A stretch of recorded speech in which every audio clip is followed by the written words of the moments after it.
Það er einhver sterkur sigur á útivelli gegn Hákagangur. Hvernig metur þetta bara beint eftir leik? Já, ég er sammálaður.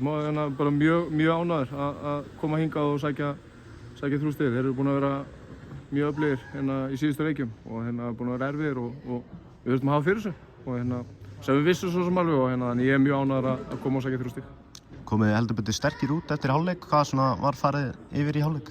Bara svona nokkrir hlutir aðeins að skerpa og bara fá menn svona hvað segir maður, aðeins sjarp bara á því inn í seinni hálfleikinn. Þeir voru svona, fannst mér að pikka upp svolítið svona mikið af seinni boltum og þannig við þurftum bara að vera svona aðeins meira á tánum og skerpa aðeins á hlutunum og mér fannst við gera það. Hákagangur jafna síðan ódýrt mark. Var eitthvað við einhvern veginn að sakast í þessu marki? Nei, maður getur farið yfir öll mörk og fundið einhver mistök hér og þar og það er bara partur af fótbolti og við bara gott, við heldum áfram, sóttum seinna markið og skiluðum þessu heim, þannig að þetta er bara hluti á þessu sporti að við gerum mistök en við þurfum bara að halda áfram. Hvernig ert þú svona að fíla í aðalþjálfara hlutverkinu á hliðinni?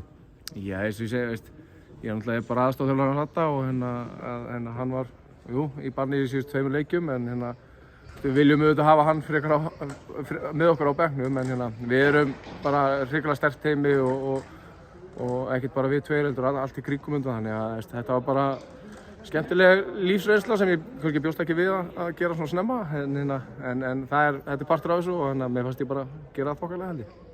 Patrik og Birkir byrja báðir á bekknum, var það bara hvíla á? Nei, í rauninni ekki, við erum ekkert við erum bara með stóran og sterkan hóp og margir sem gera tilkall til að starta og spila og það var í rauninni ekki einhver hugmynd að hvíla það og eitthvað, en hinn eru búin að standa sig vel og áttu skil tækifæri og þannig að við fórum þessa leið.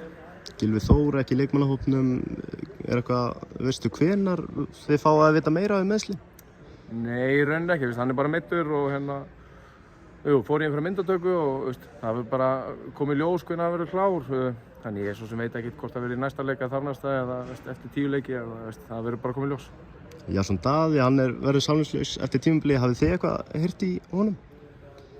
Ekki svo ég viti allavega, en ég held að Valur myndi svo sem skoða alla góða leikmenn en það er allavega ekki eitthvað sem ég hef vitað af, en ég er svo sem ekkert að pæli því eins og staðinn núna, ég bara var að undirbúa mig fyrir þennan leik og það var nóg fyrir mig.